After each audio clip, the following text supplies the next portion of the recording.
Okay, so this one is asking the function has a relative maximum of what value, the x equals. Actually, let me go back to the regular version there.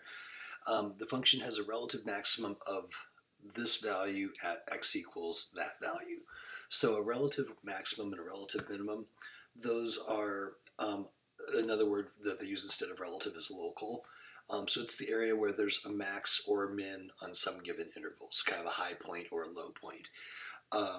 This function looks like it goes on forever. It makes kind of a funky picture when it copies over to the forum post. So I'm going to go back to the assignment now because it has a little bit better looking graph.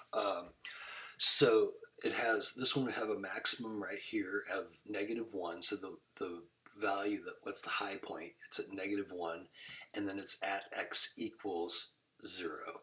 So it has a maximum of -1 when x is 0. And then this one has a relative minimum, so it would be like a low point.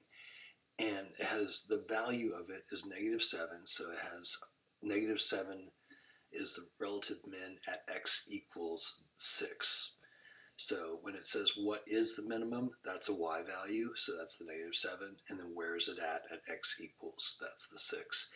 And then I think this is probably right, yep, except for increasing, decreasing constant, it is always, always, always parentheses, always, every time.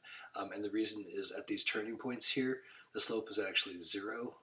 It is neither increasing nor decreasing. You can't include that point because here it's increasing up to this point. It passes through a slope of 0 and then goes to a negative slope.